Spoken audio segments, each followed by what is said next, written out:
So I'm okay to start now then? Yeah. Can you all hear me if I speak like that? Okay. Four Lions is made in Sheffield, and it's just like the steel. And therein lies a fundamentally flawed problem with the 9/11 Commission report and the Pentagon narrative on Islamic extremism. Sheffield Forge Masters, now Coral Steel, know full well that burning kerosene can't melt steel. It's just not hot enough. Well, whatever the entertainment industry would have us believe about Generation Jihad, Muslims did not do 9/11. It's that plain and simple. Now, unlike the picture of Islam painted by the dark film satire Four Lions, it was meant to be funny. And I know from experience that the Islam preached by every true prophet and messenger of Almighty God is based on peace. Salam. Shalom coupled with truth and justice. Therefore, peace be with you all. Salam alaikum. And let the words of my mouth and the meditation of my heart be acceptable in thy sight, O Lord, my strength and my Redeemer. Let's flip it, shall we? Let's flip it to George W. Bush. He'd say something like this. Well, thanks for inviting me. Those weapons of mass destruction somewhere, and let us not tolerate outrageous theories. And nothing more than Satan's weapons of mass deception. Antichrist systems notwithstanding, in the course of this presentation, I want to convince you of three things. Firstly, an understanding of the events that have shaped a decade or so in the UK is predicated not so much on facts to be learned, but on secrets to be discovered. Secondly, men and women become accomplices to the evil they fail to oppose. And thirdly, the price men and women pay for their indifference to public affairs is that they become ruled by evil men. Now, on the subject of 7/7 itself, former Prime Minister Tony Blair, and if you just move on a few slides now, please, I'll just go through the slides.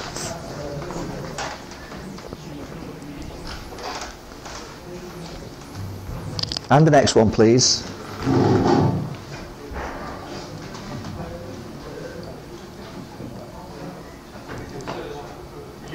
And stop there. On the subject of 7 itself, former Prime Minister Blair said on that fateful day, we know this was done in the name of Islam. In stark contrast, the Tony who stands before you today sees it very differently. I say categorically that the 7/7 London bombings were not perpetrated by Muslims. They were, in fact, inside jobs perpetrated by agents of the state with media connections and blamed on innocent Muslim patsies. And successive UK governments covered up the dreadful truth.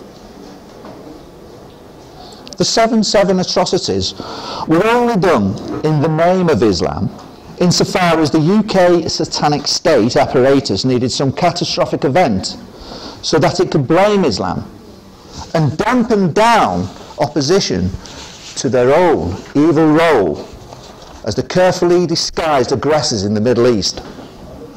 As it was foretold by the Project for the New American Century and the Grand Chessboard by Zbigniew Brzezinski, Islam had to be blamed so that the Middle East resources could be plundered without stoking up public outrage on grounds of immorality.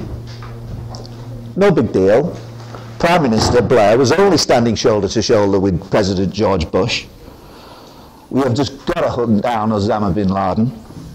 Now the truth is, if you just move on the slide. Just set this mic because the ladies can't hear you. The ladies can't hear. No.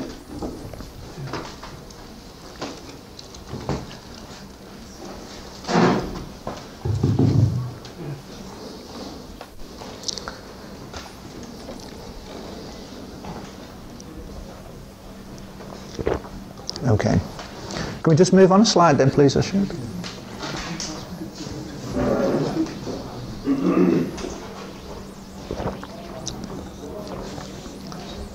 Okay, that's fine, leave it on there for the time being. The truth is that 7/7 has all the hallmarks of an inside job and was a stage-managed horror show perpetrated not by 4 Muslims, not by 4 Muslim lads from Beeston, Leeds, but by the intelligence services with all the white might of its controlling media tentacles in order to brainwash the nation into believing Islamic extremists are a huge threat to our freedoms. These Satanists boasted to the mantra of outright terror, bold and brilliant. Outside Canary Wharf, headquarters of HSBC Bank, on the 7th of July 2005, 2 or possibly 3 young Muslim lads were in all probability assassinated. Most certainly, they were not responsible for simultaneously blowing up the 3 trains and then a number 30 bus. They did not kill 52 innocents. They did not blast themselves to smithereens. One of the lads, Shezes Tenglia, did not end up in 52 pieces while the person sat the other side of his supposedly detonated rucksack walked away relatively unscathed. No reliable evidence can place them at the crime scene. Fact. They were set up as patsies, unwilling. The powers that be, if you just move on a slide, please. So there's the 4 lads. There's the 4 lads that took the blame. If you move on another slide, please. The powers that be were having a laugh at everyone's expense. To quote from Hitler, the bigger the lie, the greater propensity for the public to believe it. Tony Blair, Jack Straw, Sir Ian Blair told us a great big lie, and the duped nation, by and large, bought it, hook, line and sinker. Next slide, please. Justice with courage. I'll repeat that, justice with courage.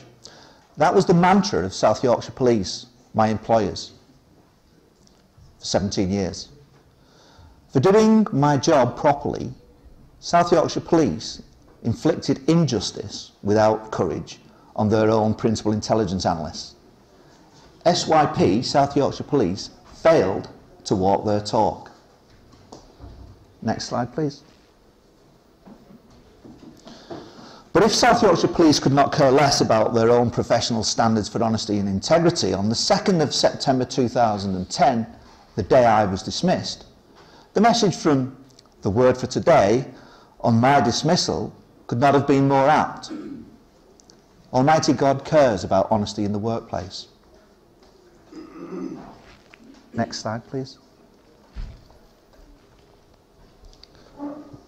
Being in the matrix. My assignment was to produce a matrix, a strategic threat assessment, a reduced number crunching exercise that showed management, chief constables, where resources should lie, where the threats were and what the risks were across a range of criminality.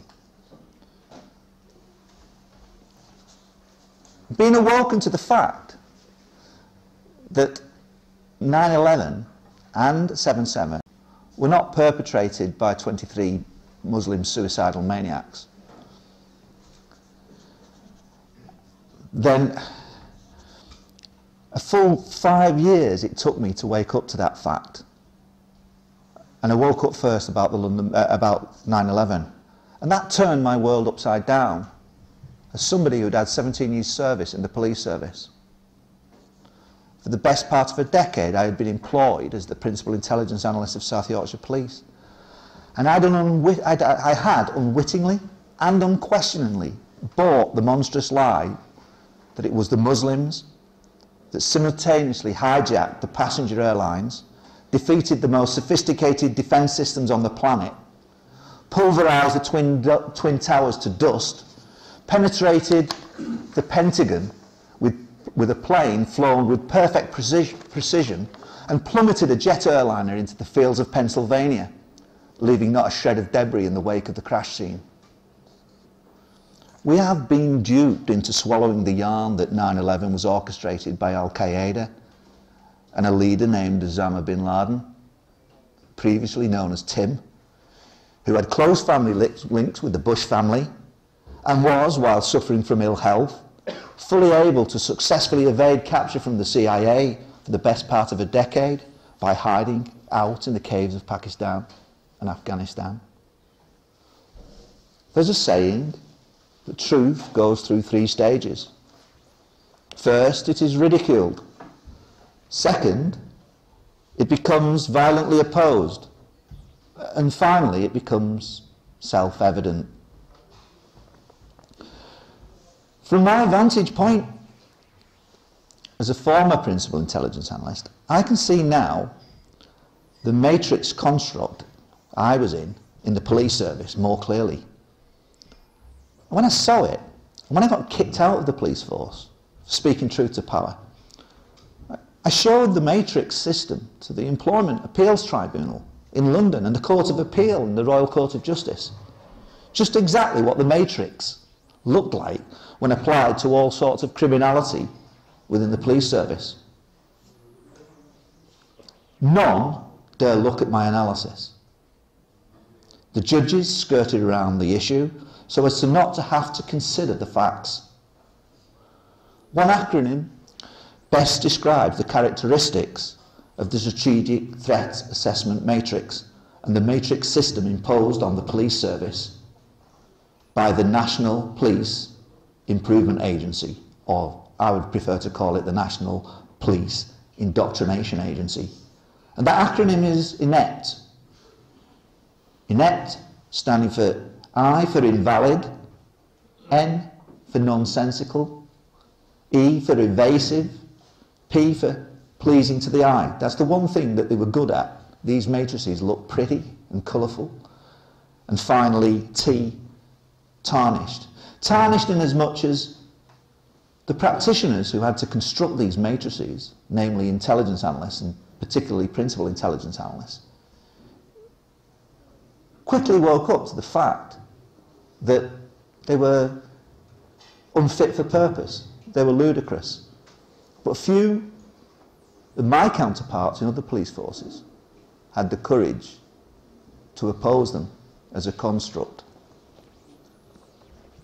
Now, I'm not saying that all threat assessment matrices, for instance, in the police were automatically bad, but applying the matrix to the threat from terrorism, applying the matrix system on the threat and terrorism purely on the basis of what the government Joint Terrorist Analysis Centre told us about the threat was for me the final straw that broke the camel's back once 9/11 and 7/7 were clear to me that they were inside jobs. And that's how I saw it. Now, if you just move on, I'm going to now just show you some examples of the matrix construct that we were dealing with and how it was all simplified. I mentioned pretty. The police liked the colourful traffic light systems. But everything was reduced down to a number, Orwellian style. Everything was reduced to nonsensical percentages. Right? And the idea behind it was to give a distorted and skewed picture as to what the threat was. And invariably we were told by the Joint Terrorist Analysis Centre that the threat from an Islamic terrorist attack was imminent and that the position was critical and severe. And as analysts, we weren't given any intelligence analysis to verify whether that was the case. We had to take that as the truth. Score it up in a matrix system that is totally invalid statistically, and my first degree was statistics, and that this had the effect of always skewing and distorting the threat that was reported back to the very agency that was perpetrating and talking about the threat in the first place. So here we had a circular thing that was, to all intents and purposes, demonising Muslims without the evidence. And certainly in the light of 9/11 and 7/7, because all the assumptions that I'd ever held were grounded in the belief that initially it was the Muslims that did it. So when I woke up, the whole matrix system was invalidated, and the whole counter-terrorism strategy that went by the name of contest suddenly, to my eyes, became putrid and vile and unacceptable. Can we just move on the slide? Next one. It was always all about exaggerating and stoking up the climate of fear. All pretty colourful tables. And the same dumbed-down process was coming from MI5. They had a 5-gate system, a 5-bar system, a Likert scale system, but invariably it was always, as I say, critical or severe. We can expect an attack any time. Next slide, please. And the Metropolitan Police put out marketing to create a climate of fear, where we had the community, fear within the community to ridiculous levels. And when chip shop owners in Scarborough are asked to do a health and safety assessment with respect to the risk from terror, it gives a whole new meaning to the expression about fish getting battered. This was to make preparation to treat a generational infection of young jihadists, which, according to Sir Norman Betterson, the fallen Chief Constable, head of ACPO Prevent strategy, he was the one on BBC Generation Jihad that went out and said the infection of Islamic terrorism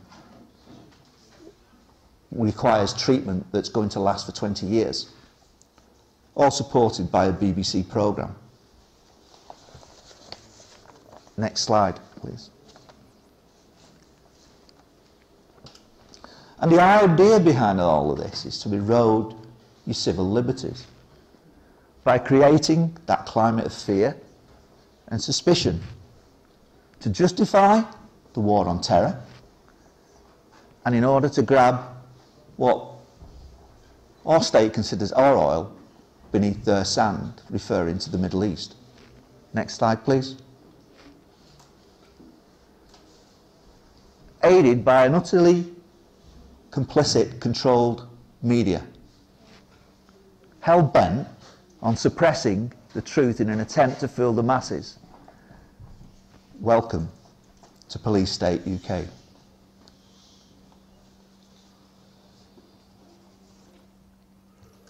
This was health and safety gone berserk. This was Orwellian. George Orwell, 1984.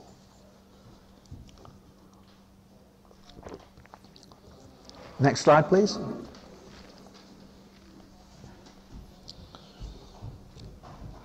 The police, when they sacked me, didn't say I was wrong. They said my views could be correct. They were quite respectful. They even said I could be useful for the police service when they chucked me out. They said I'd had an exemplary service. But after the police chucked me out of the organisation, I appealed to the internal process, which is the police authority.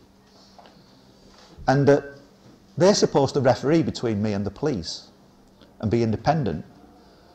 But they just completely were subjective and took the view that my views were outlandish, even though the police themselves had never said that. They said my views could be correct, but it's not where the police said to me, my bosses said, it's just incompatible with where we are today, and that you may be right, but you know, they couldn't do anything. But when it gets to the next stage up, we get that view that this is an outlandish conspiracy theory. This is basically a nutter standing before you. Back to those matrices and the climate of fear. Gone was the commandment, as love thy neighbour, but in police state UK, this was all about spying on your neighbour. That's what we were being taught to do. It went under a banner of rich picture, the prevent strategy, where we were collecting information and intelligence, specifically targeting Muslims, specifically targeting Muslims in the mosques, and also in university campuses.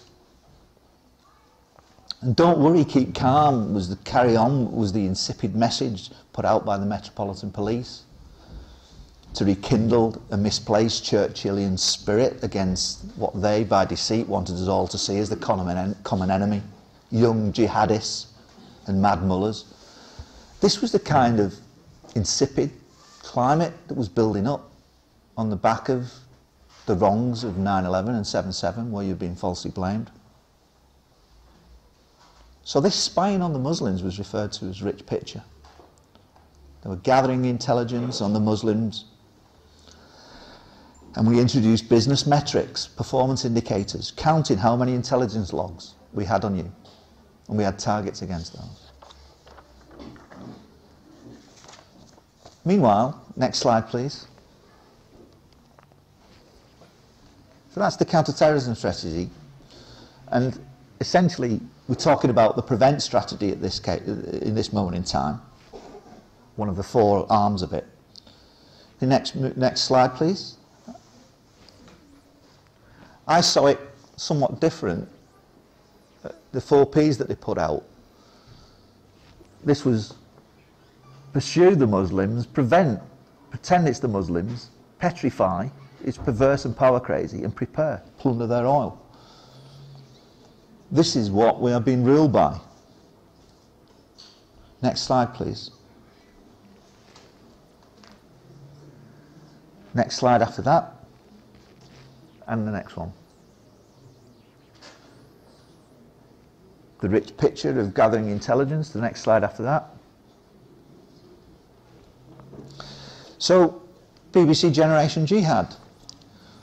The BBC skew and distort the terror threat picture and heighten people's fear among young radical jihadists, while they largely ignore all the good interfaith dialogue and the community initiatives shown Muslims in a positive light within the community. Where do we see that by the BBC? We don't. Next slide please. But we create insensitive films, and whether you feel as though they're funny or not, they are inappropriately stereotyping young Muslims. Next slide please. And we get the gutter press to humiliate at every opportunity. Next slide. And the slide after that. And we go to any lengths to show that the government's contest strategy was working. And we're quick to tell the public how many plots, like 7/7, they claim to have foiled. But can we trust anything they say? Can we trust anything they tell us? Note well, on that headline, which was last week, their use of the word 7. They foiled 7 plots since 7/7. We get the Sun newspaper. Next slide please. We get the Sun newspaper to endorse the right Tony.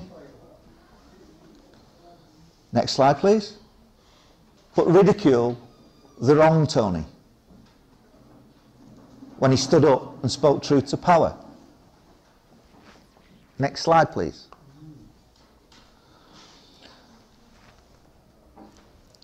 Now, while most people acknowledge the limitations of reading the Sun newspaper, fewer people suspect the integrity of the BBC's flagship investigative programme, Panorama, when there is demonstrable proof that police commissioners have blatantly lied about 7/7 and about the assassination of Jean-Charles de Menezes.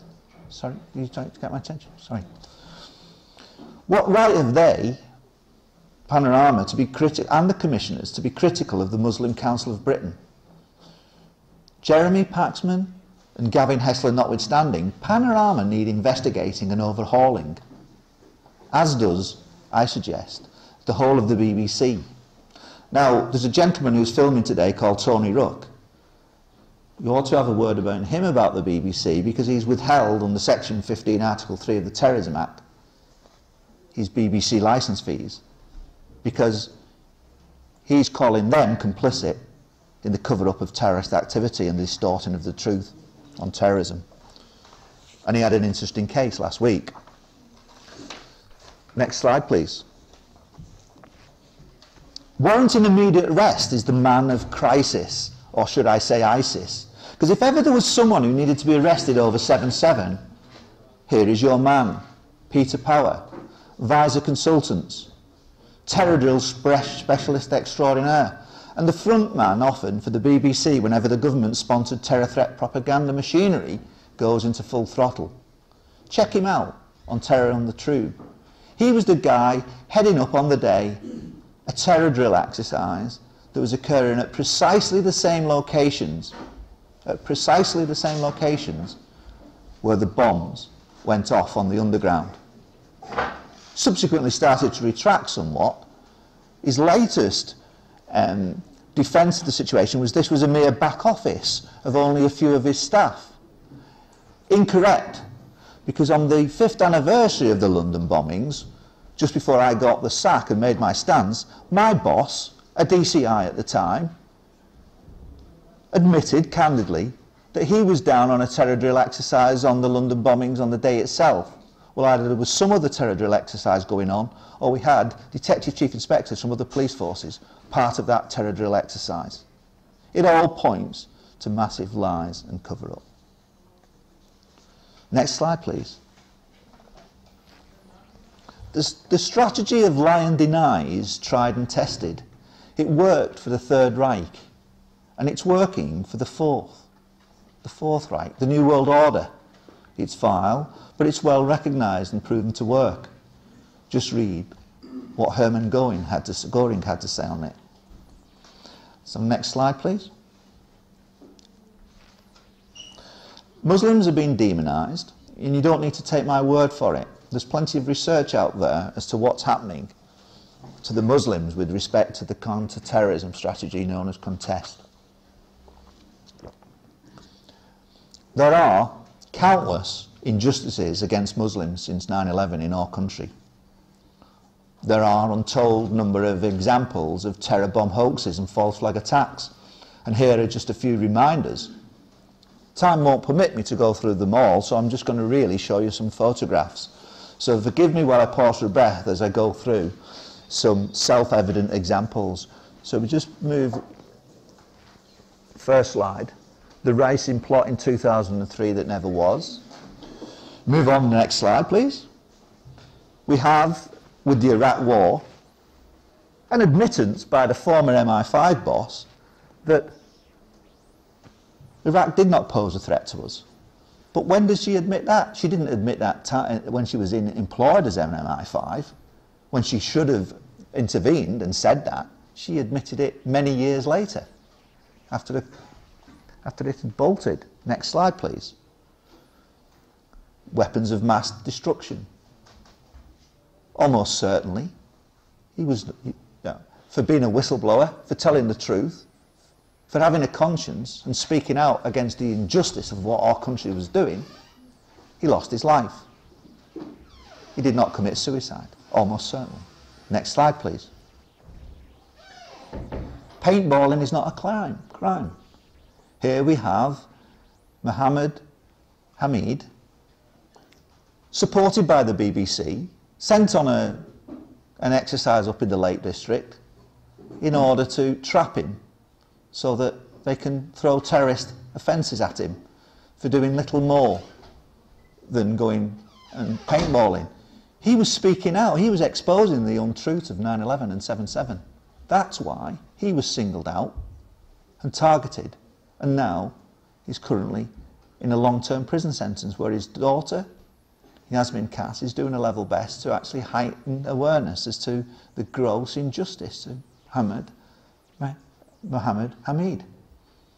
He was speaking out about what really is behind all this. He was speaking about the secret societies that bind the politicians, the police service and the judiciary together to create the levels of corruption that are within our midst. Next slide, please. And the next, please. Rizwan Sabir. I've met Rizwan a number of times. Very articulate chap. He was a PhD student at Nottingham University. His crime? He downloaded open source information on the CIA website, some information that was available for anybody. Wouldn't he? Because he was doing a PhD on terrorism. It's a natural thing to do. Did absolutely nothing wrong.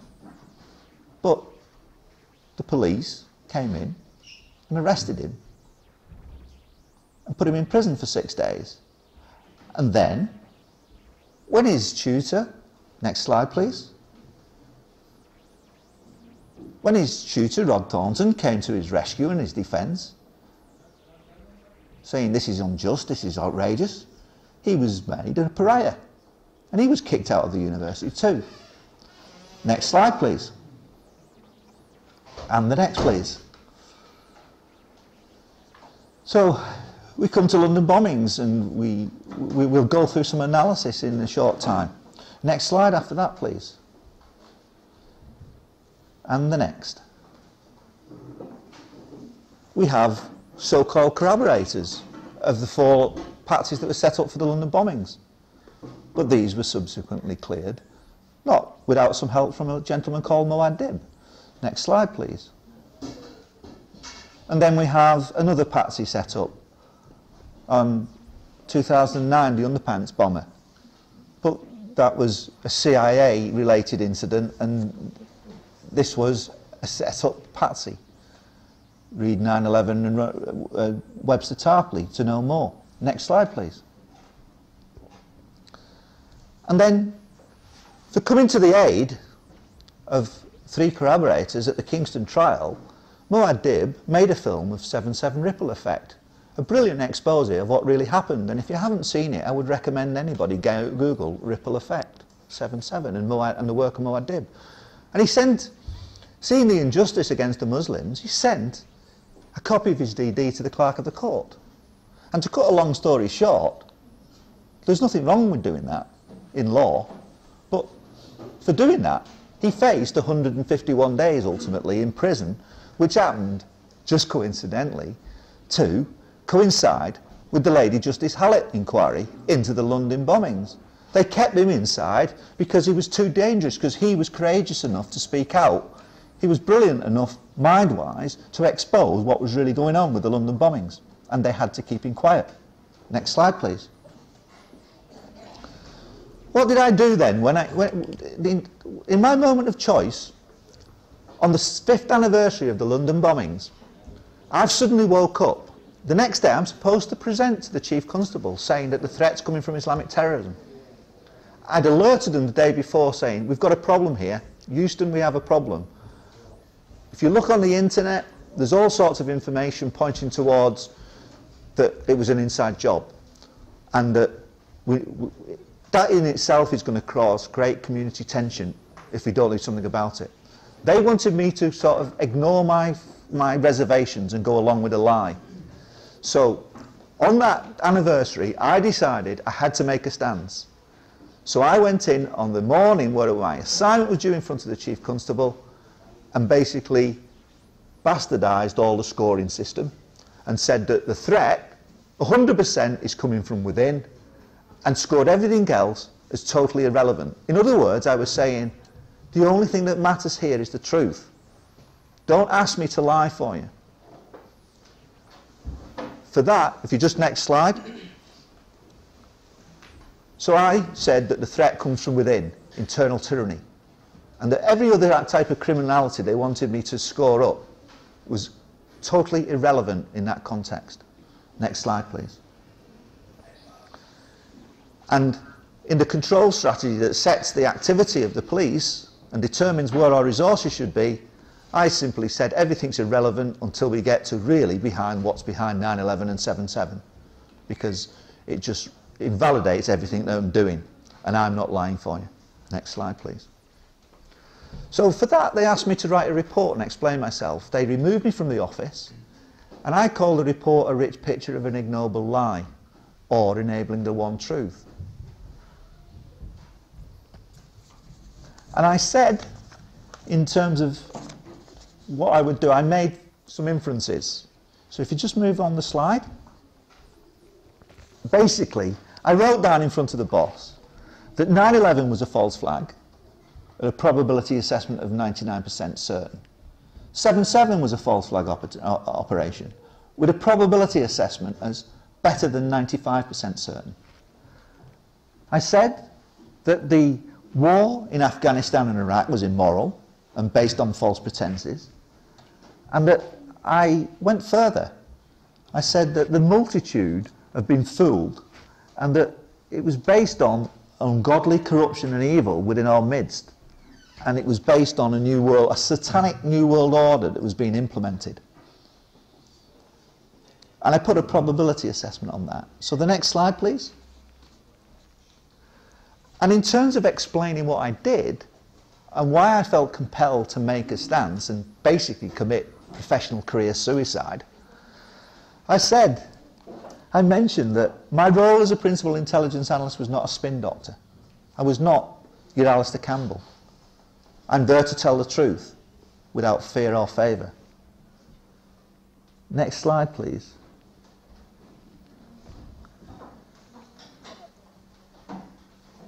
And I basically explained to my bosses, I implored them to take action.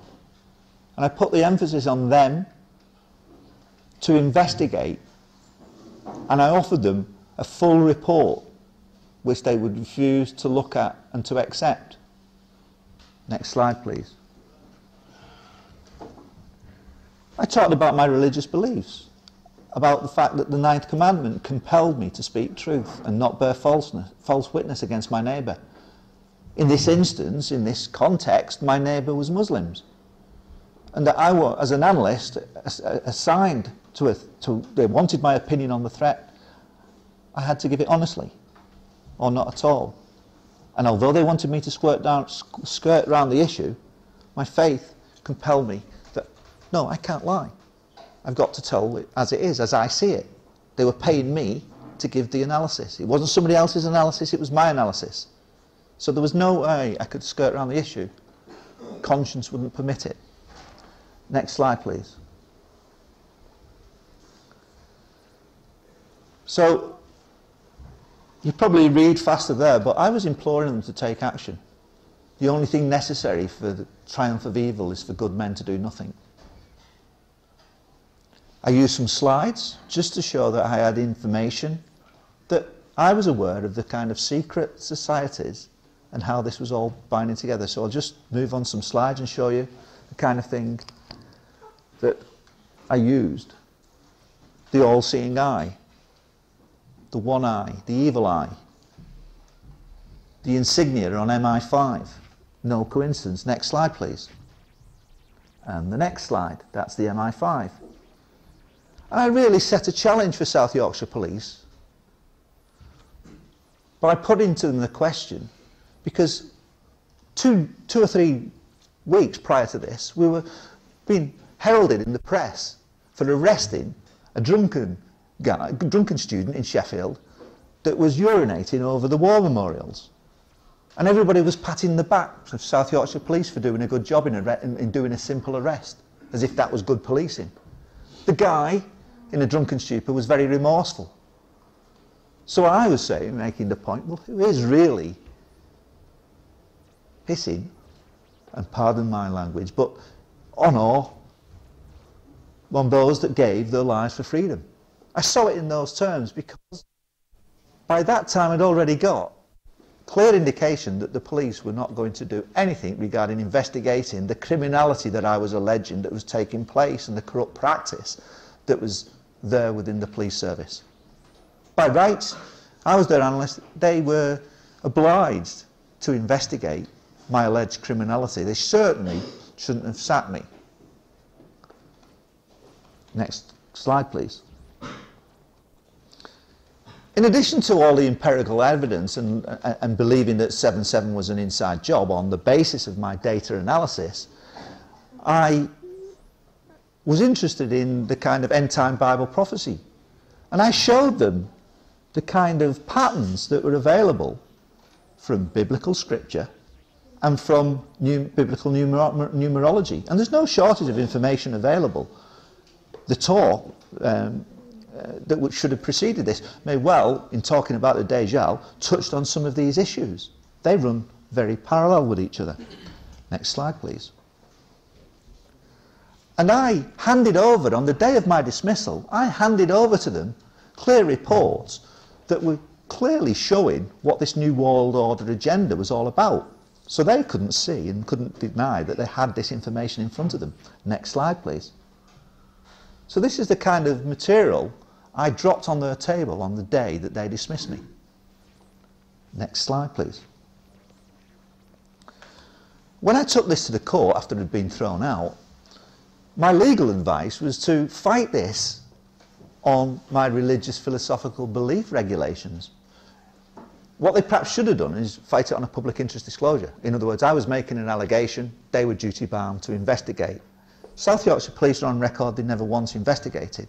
My problem, if it was a problem, maybe it was just the way it was meant to be, but I pursued this case initially on the grounds of my religious belief, on the grounds that I was, one, obliged to tell the truth because of my Christian beliefs as a witness, and secondly, because I'd said that the threat, rather than coming from Islamic terrorism, Islamic extremism, sorry, it was coming from a satanic New World Order, an ideology underpinned by Freemasonry and secret societies that followed an antichrist, a satanic ideology. I said that. Now, the legal team determined in their wisdom that that was possibly the best way of winning a case. Because if you've got a religious belief and you're sacked for that religious belief, that's unlawful. So the case proceeded in the courtroom, a very interesting court case at this time, based on an argument as to whether my belief was philosophical or religious or not. And if it was, I would have been protected. Now, just to tell you why I lost that argument, the judge said to me, well, had you not disbelieved the government narrative on 9/11 and 7/7, would you have been able to complete the matrix to the satisfaction of your employers? And the answer I had to say, hold my hand up and says, yes, it was 9/11 and 7/7 that ultimately tipped me to make the stance. Irrespective of the fact that I was aware of the New World Order and its satanic ideology, that wouldn't have been sufficient for me to make the stance. It was when, through empirical data and observation and reading, that made me make the stance. So that wasn't philosophical. So I lost that particular argument. So I lost all openings to a discrimination case. But I do want to show you one or two things I'd said in front of the courts regarding my religious philosophical beliefs. So if you just, I said I believe Satan is at work in the high degrees of Freemasonry and he is behind the Vatican and the Jesuits and like a Trojan horse has also infiltrated the Protestant Church. All are synonymous with the New World Order whose ascent is a fulfillment of end-time prophecy. Next slide, please.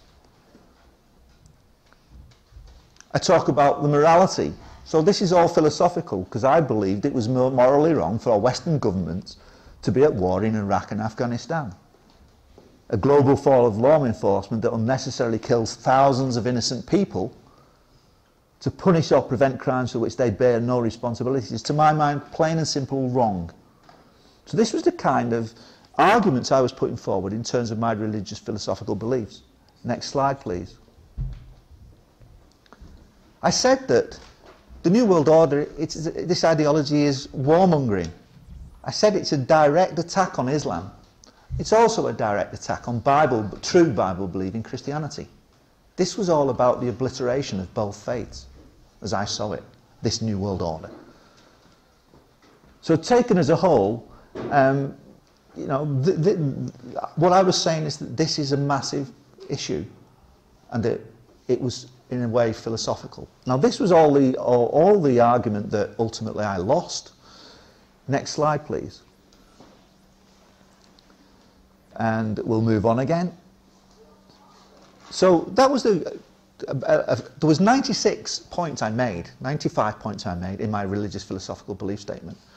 And speaking to the chaplain of South Yorkshire Police, he said that this had been around all to chief constables and caused a massive ripple effect. I was calling them out. I was calling the secret societies out here that were underpinning the corruption.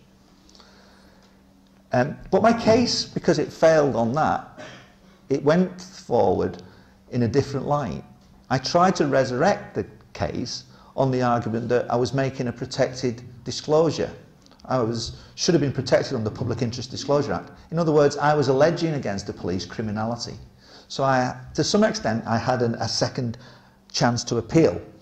And this is where the data analysis comes out about the London bombings and the 9/11. Because my religious philosophical belief statement that was in the court in the first instance hardly mentioned 9/11 and 7/7. So I'm just going to now give you a flavour of the kind of analysis that was in front of the Royal Court of Justice as to why I, as an analyst trained, could not believe in 9/11 and 7/7. And I'm just going to focus on 7/7 a little bit to show you the methodology of what I did. So if you just move down a few slides. That was the information that's available for anybody on 9/11. And now we get to 7/7. And this was quite a lengthy document, around about 30 pages of analysis on 7/7. And just to give you a few examples, I colour-coded this. So you see either two columns, red column and green column. Now the more red you see, the more it points, and the stronger the red colours, it points towards a hypothesis that this was an inside job. The more green you see, it points towards a hypothesis that this was, as the government narrative would have us believe, and that it was for Muslims that perpetrated these acts.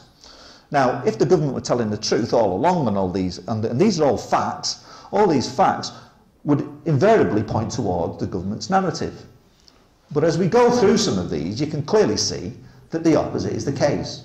So, for instance, Tony Blair, with his willful abandonment of innocent until proven guilty, by saying that we will not have an inquiry, it would be a ludicrous diversion, that, to my mind, is a clear indicator of a cover-up rather than an organisation that is actually telling the truth. So you can see, if we just go, I'm not going to go through every one, but I'm going to show you the kind of analysis. So the next slide, I go on different themes. Next slide, please. So early failures of the police, CCTV problems, and each one we're actually listing and then assessing as to which way it's pointing. Next slide, please. Right. We're talking about an Israeli link here, and issues that point towards involvement of Mossad, along with MI5. We've got issues regarding the Luton station and the Fiat Bravo. Now these are all facts, and it's a question of which way does the fact point towards, which narrative does it support best. Next slide, please. Okay. So, for instance, in number 6, we've got Power to Peter Power. Peter Power's early announcement, for instance, at 9:30 this morning, we were running an exercise for our company, over 1,000 people in London, based on simultaneous bombs going off precisely at the railway stations where it happened this morning. If so, coincidence almost impossible. Interdependence between drill attacks is a near certainty.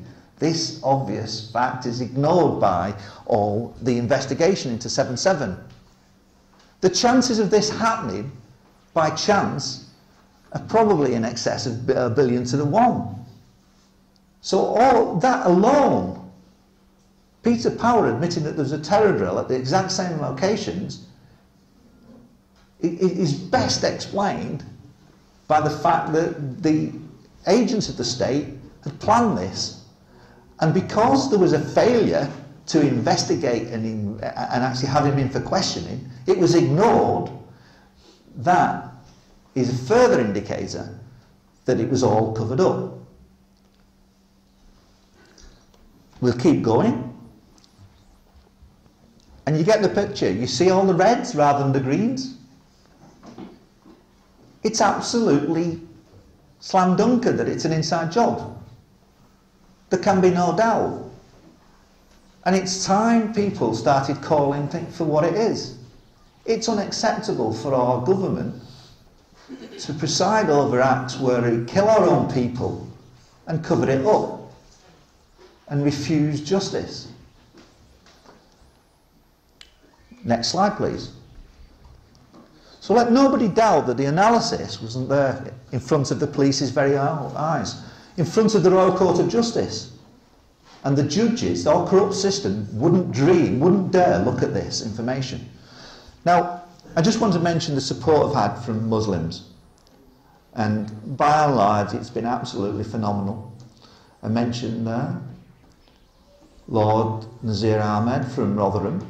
He's been very supportive. Next slide, please. I've had great support from Dr. Nassim in Birmingham Mosque Central. Very early doors, he came to my support and helped me continue the fight through the Employment Tribunal. Next slide, please. I don't know whether anybody knows this gentleman, but it's David Pidcock. He's leader of the Islamic Party of Britain up in Sheffield. He contacted me within 24 hours of learning that I'd been kicked out of the organisation for doing what I did, for speaking truth to power. Next slide, please.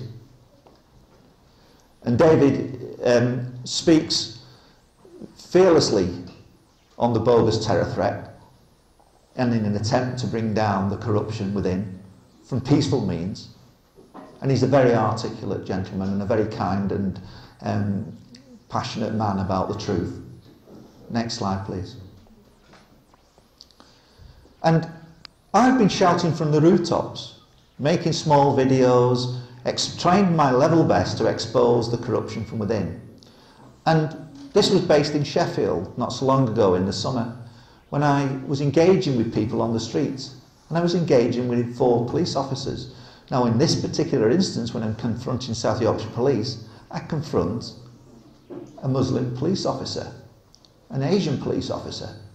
And the reaction I got from politely going up to him and asking him how he felt, and how he felt that his employers had sacked the principal analyst who was telling the truth, and how he felt as a police officer in the police service, where the police service were covering up the likes of 9/11 and 7/7.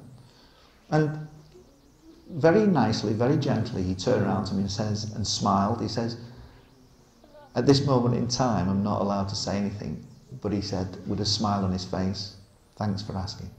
Thanks for asking." Next slide, please. There he is. Next slide. So, wanted for questioning.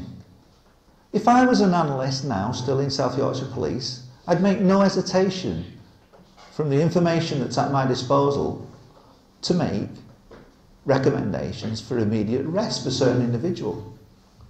And certainly when we go back to Panorama programme, in a year before the London bombings happened, in May the 16th, 2004, simulated almost to exactly what went on. This was being pre-planned by people that were on the Panorama programme that were talking about how it was all going to unfold, how the BBC and the media would get control of everything, and how this was all going to be done by Muslims. But they had to get control of the media. So, let's look at who was on the programme, because every single one of them who spoke on that programme should be arrested and asked and brought in for questioning, if we were a decent police service. Next slide, please. That man should certainly have been arrested. Next slide, please. He should have been arrested for questioning. Next slide, please. Michael Portillo. He should have been arrested for questioning. Next slide, please. He should have been, as an intelligence officer. I'd like to question him. What was he doing on the Panorama programme? What was behind the Panorama programme? Because that was a clear indicator that a year before 7/7 they were planning to do it. They were planning to blow up the London trains and blame some Muslims. They had to find the patsies. They had to pick a date. They had to make it work, and they had to have the media complicit in making it all look good so you'd all be fooled. Next slide, please. She should be arrested. Next slide, please. And him, and the next one, please. And the next. And the next. And the next. And she should be arrested too. Well, sorry, no, she shouldn't be arrested. Because there's a lady who goes by the name of Seven who spoke up against 7/7. She actually went, before the event occurred, to the police service at Paddington Green and asked them to do something about the fact that they were giving her at least clear messages that they were about to do something dreadful on the London Underground. Now, what gave her reason to do that is largely academic, but at this stage, but the very fact that she did do that and tried to get a court injunction to stop them doing it should, at the very least, have been investigated. The very fact that it wasn't, and the very fact that she subsequently felt the need to go into hiding at the time of the London bombings, means that what this lady has is, by way of insight, could have been, and still is, very useful in terms of giving some indication as to who might have been behind the London bombings. Next slide, please. Miss Charles Seven. She may well be here. I am here. Okay. That man should have been arrested.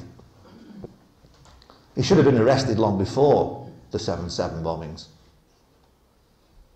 But that happened, that photograph there is in, I think it was 30th of June 2007. He should have been arrested as a criminal long before 7/7. So here we have a media mogul, first on the scene at the Glasgow airport terrorist attack. He just so happened to be the #1 person who'd stole a whole host of work from Seven, Miss Seven, in 2003. Next slide, please. And here's how it works. Here's a clue as to how the media get involved in all of these things. Because on the day of the terror attacks at Glasgow, they were involved in the conning out of some of the concepts that Miss Seven had gone to them for protection for, to fight a legal case against entities that had stolen some of her information, some of her products that were valuable. So this should have been arrested. Now, next slide, please. And one of they put up a terrorism website. They've supposedly represented people who've been subject to allegations of terrorism. Next slide, please. And one of their main lawyers, who was at the front of stealing the work from Miss Seven, is none other than Tamsin Allen, who works for Beinsman. Now, instead of being arrested for theft of intellectual property long before 7/7, what happens to Tamsin Allen? She gets promoted in. She gets seconded onto the Leveson inquiry. And the Leveson inquiry is all about what? Hacking of computers, listening in, intrusion, the very thing that was happening to the families of the 7/7 victims, the very thing that has been happening to Seven. What did he do? To a corrupt lawyer who's stolen all the works for her. And this is provable. As an intelligence analyst and looked at that particular case, she should have been arrested. And look at the organisation, look at the programme that's showing a panorama. Panorama is unfit for purpose. That should have, as an organisation, been investigated, the biased coverage of these terrorist attacks. Next slide, please. The fast track for promotion. We just have to stand back and look at what's happened here. And people involved in the London bombings, in telling lies, in the assassination of Jean-Charles de Menzies, proven liars, have been fast tracked for promotion. Lady Justice Hallett, as a judge, broke all the rules of the game in terms of the inquiry into the London bombings by saying that the 4 lads were guilty, when we've never had those 4 lads proven guilty in a court of law.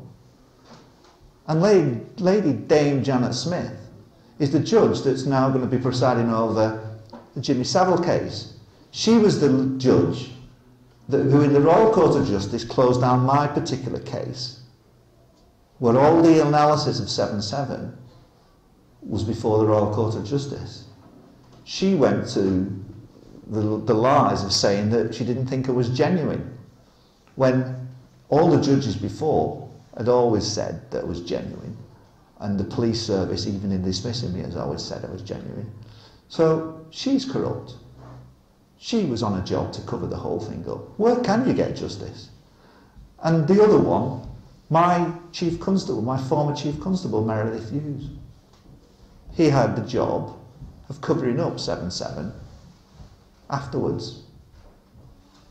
He had the job, he was up at Gleneagles on the day of 7/7 looking after Tony Blair and George Bush. What happens to him? He gets a QPM. An early retirement, 1 year for his good deeds, for his dirty deeds. Next slide, please. So I've spoke about the matrix that have been in. I've showed you the matrix system. Now, I mentioned some of the clues that Miss Seven might have had, the prior insight that, at least in her mind, led her to go to warn the authorities that 7/7 was taking place.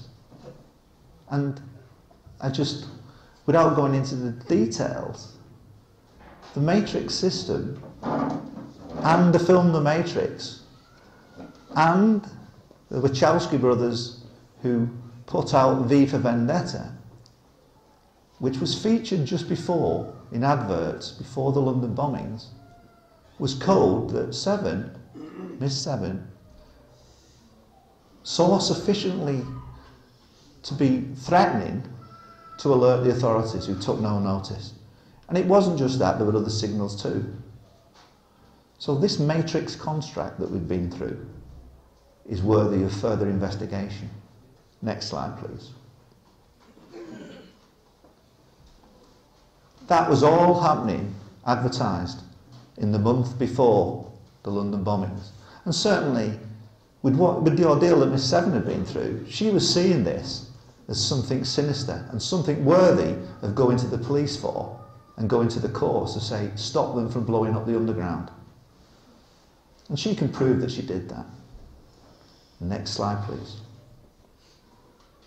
She had other information that was given her vital clues that the media moguls were somehow had prior knowledge that the 7/7 was going to happen and were advertising it hidden in plain sight. Next slide, please.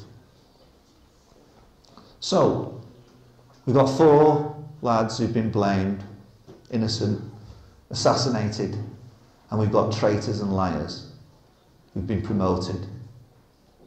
And that's Britain. That's Police State UK. Next slide, please. For those, I'll just finish this last couple of slides. I just want you to know that there's plenty of information that you can view. Google Colostrum and Farrell are dead, and you can see a satire on what really happened. Pick up Terror on the Tube as a book with Nick Colostrum. I fully recommend that writing. It gives brilliant insight into what may have happened. And next slide, please. And I finally want to give a plug for this gentleman here who's made a very brave stance against the BBC, and he's made a couple of films that are worthy of watching. That one of them part of them was going to be shown today. which would have been offensive, the story of Tony Farrell, which isn't really about the story of Tony Farrell. It's about the injustice in the wars in Afghanistan and Iraq, and a call for action from all faiths and none. He's particularly critical of the Christian faith. He's particularly critical of the Christian faith for not adhering to the teachings of Jesus and actually calling 7/7 for what it is. And he says we owe the Muslims an apology. And I can go along with that. I've been a Christian myself. I despair with perhaps the indifference that is around in the Christian faith. But I will say one thing. It doesn't help. It doesn't help because at the moment there isn't a strong enough voice coming from the Muslim community that is telling our government, that is telling everybody that, hold on a minute, why do you keep blaming us when we didn't do it? It's not right for us to be blamed. Because it's my belief that if Muslims collectively said that in inequvocal terms and said that we're not having any more of this, we do not accept that we did it, we did not do 9/11, we did not 7/7, will you please stop demonising us on this putrid strategy? That would have an incredible effect on the people of Christian faith. Because if you start to defend yourself, they'll start to think maybe there is something in this, maybe there is a massive injustice. But until they hear that voice coming from the Muslim community, they are not of a mindset where they can suddenly switch and say there's been an injustice. They don't want to know that our country is as bad as it is. But this is where we can unite in truth. We can say against an evil force that we can't tolerate any more of this. We've got to move forward in a spirit of truth, justice, love and peace. And that there is no room for any of this anymore. And if there's one thing I would implore is that Muslims throughout the length and breadth of this country take a look at 9/11 and 7/7, collectively consider as a voice what they can do. I came from a police force that for 23 years lied about Hillsborough. And I saw Justice for 96 campaign topple the lies of South Yorkshire Police. And I want Justice for 96, Justice for 56 to come to be for the government what Justice for 96 became for South Yorkshire Police. And if they could raise 140,000 petitioners that spoke out against the injustice of Hillsborough, how many voices can be heard collectively from Muslims that talk about the injustice that has been perpetrated? Thank you very much indeed.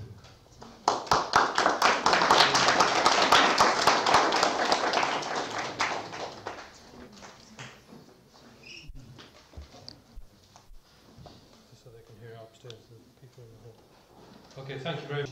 And a real eye-opener to all those people there who think that the police service in this country are there to protect us. And I'd like to qualify that statement because we have a very good relationship with the local police force. We have members from our community that work there. We're not, I think Tony is not accusing people, you know, your general Bobby on the street. Or not at all. Lola. This goes to a very high level here. So don't assume automatically that every police officer you see is part of this cover-up. This comes from a very high level, and unfortunately, if you stand up for it, for your principles, as Tony did, you pay for it ultimately by losing your job. It was a very, very interesting speech. Unfortunately, the Imran Hussain speech, we've had to cancel that. And it seems to me some mischief going on there with the network because we've never had those kinds of problems before. But maybe we'll pre-record his speech and do that another time. What I'd like to do now, though, is invite people who have any questions to maybe come forward and put your questions direct to Tony. Yes. My name is Zulfikar. And I don't think it's a question, it's kind of an answer to your question that you said that if you guys come together and raise a voice, it might make an impact. That's what you said, isn't it? I think in certain areas it would make an impact because we've got to move forward in a spirit of truth. Now, can we have a show of hands? Who believes that Muslims did it? 7/7. So none of you believe it. So you're really convinced that it's an inside job. So I think irrespective of what can be done, is it not right to come to the defence and stop and try and stop this injustice? What I would like to point out too is the orchestrated way they work. The way the media is working, as you would agree, is they would portray somebody in a demonized fashion. Yeah. And the way they do that, I hope you'll agree with me, is if there's an event, to brainwash the people, what they do is they show that clip over and over again, so that at the end of the day, people start believing what they are saying. Is that right? That's right. When people like yourselves, I've been through that process as well, try to raise your voice, then see what happens. Okay? So that is one effect of raising a voice. People have been suppressed so much that by fear they said, just keep quiet, otherwise we'll be in trouble. And that's the reason why people are not coming together. Fully understand. Yeah. I hope you understand that. I do understand. Okay, yes. now the other question is, what I wanted to ask was, it's nice of you to come to a forum like this and say that Muslims are being targeted and they are facing injustice. It's nice, and everybody over here in this forum will agree that yes, that is the truth. What I want to know is, what you guys are doing a very good job, I'm sure. How do we educate the people outside? Any Tom, Dick and Harry, you stop on the street and ask him about all what he said. He is going to say Muslims did 9/11, Muslims did 9/7/7. How is it possible to educate those people in a situation like this, where the media is telling them something and the fact is something else? Now, I'm sorry, my question is getting a bit... no, I can understand where you're coming from. But I'm telling you what I've seen. If from memory, what I remember, when 7/7 happened, from memory I remember vaguely, Tony Blair was being grilled on an issue during that time. And I suspect, to diverge the attention of people, I think this happened. I don't know how to answer. I just want to get his contact, please. Can I have your contact, please? Yes, yeah. Really Have you got a pen? Actually, I'll give it. Yeah. You just answer. Right. Okay. Thank you. I want to address that question by giving the experience of working within the Truth Movement for a couple of years, because you're right, it's not easy. It's not easy to wake people up. It's not easy. People have a reaction to what you're saying, and perhaps they don't want to believe it's true. And I think that there is an opportunity through alternative media. There is an opportunity through your networks within the mosques to contact. So, for instance, hearing a white Christian come to the defence of Muslims in a mosque is something that I think would be worthwhile showing the length and breadth of this country in the mosques. Because we've got to try and get to a tipping point where there's critical mass and that people are free in their hearts and minds to speak the truth and to live without the fear that if you speak out, you're going to get police state UK on your backs. And I think there's an opportunity to win through speaking truth, to win the hearts and minds of the British public. Muslims who, perhaps some Muslims that maybe they're not true Muslims but claim credit for the attacks of 9/11 and 7/7, I don't believe can help the cause. I believe it's only through speaking truth at every angle that really can heal what's going on in our nation. And that I despair as a Christian and going into church and seeing the reaction of Christians when I try and tell them what's going on in the country, and I get that glazed look over the face. I don't want that glazed look. I want them to see the injustice. I want them to come to the help of the Muslims and saying, all once great nations shouldn't be demonising you the way they did. It's totally and utterly wrong.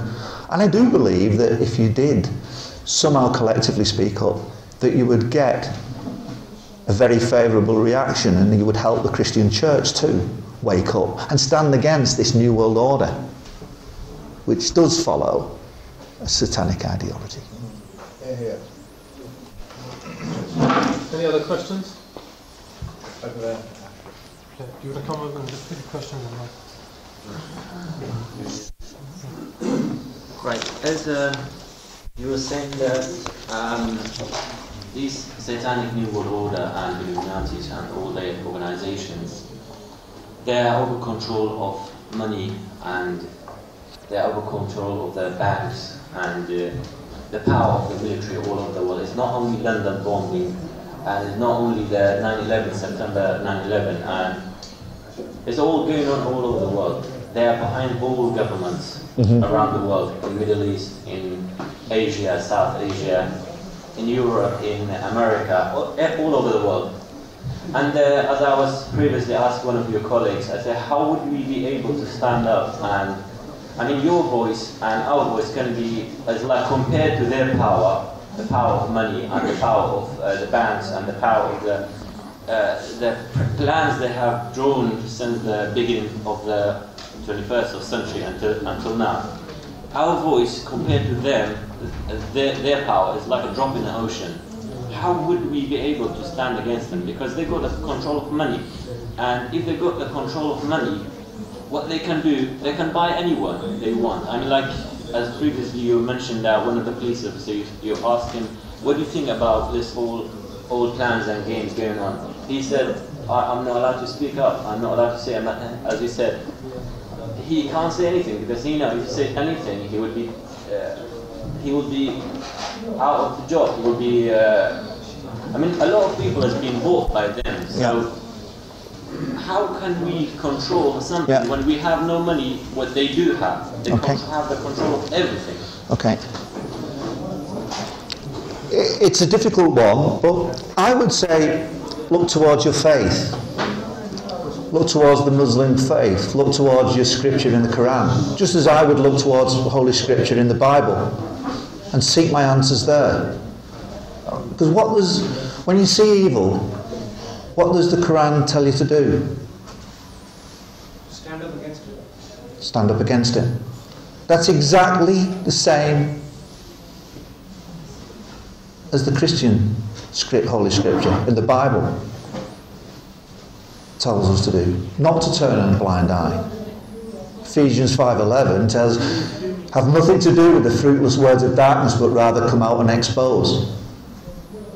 And I think there has got to be a spiritual awakening, and that there are more people that essentially will be good than are evil, and that if you use that spiritual sense and that you turn towards your scripture, then the answer lies there. Thank you.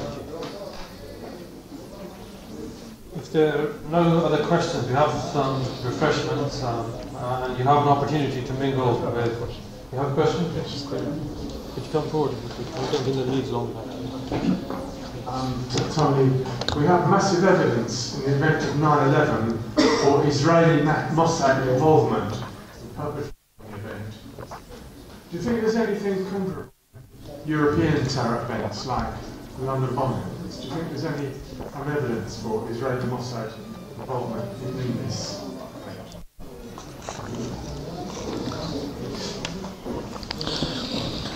Well, I think, as you demonstrated in Colostrum and Farrell are dead, Nick, so capably, we do have a Mossad involvement in 7/7. We did have prior knowledge. We did have Benjamin Netanyahu in London on the day of London bombings, and he was given prior warnings that something was going to happen. So much so that he changed his plans on the morning of 7/7. We have Israeli companies running the underground. We have Israeli companies looking at CCTV systems, Verent systems. We have Israeli control of a lot of areas associated with security.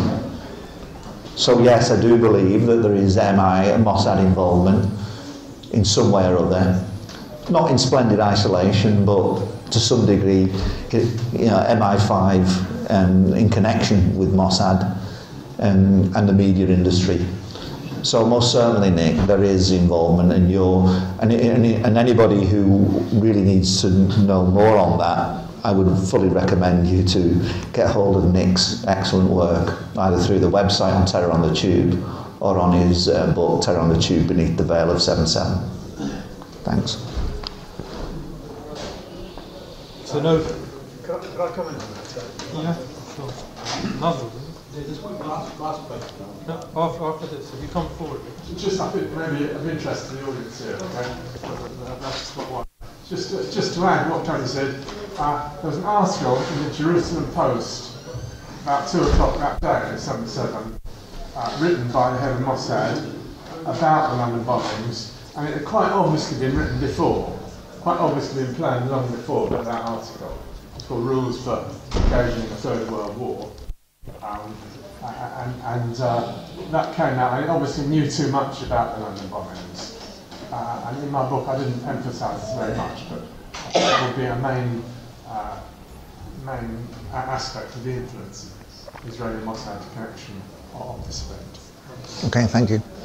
The question basically, I mean, if this is happening, why isn't the other countries saying it's an inside job, and like it seems like all the other countries in the world are accepting it, and it's just like yourselves and but no other countries come out and said, well, we don't, it's an inside job, you sort yourself out, nothing to do with us. I mean, Saudi and all the other people, they accepted it, I mean, no other country, no Muslim country come out and said, no, we don't believe that. I mean, has anybody said that? It's always individual. Yeah, wow, oh my God, Iran is like, yeah. So it's taking side. I mean, it's some sort of conspiracy going on everywhere. Yeah, I mean, it's Iran. I mean, why did all the other Muslim countries say, no, we don't believe that. It's inside job is to do. Brother, can I just say something? Yeah. What's happening in Bangladesh? Yes. How many Muslim countries have condemned it? None of them. Yeah, that's what I'm saying. The thing is, there is corruption everywhere, and the problem is the Muslims are being targeted, and they're the ones who are being blamed. And the media is controlled. Yeah, but the thing is, problem with Muslims now, we blame the other guys. It's always the others.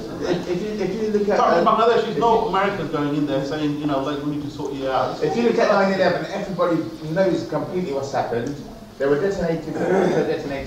Building number 5 didn't even get hit by a missile. It fell by itself. Having it all. No, listen, the point I'm not having, I'm saying, why isn't there one country coming out, except Iran, to say to them, look, this inside job, it's nothing to do with Muslim country. Because most people listen to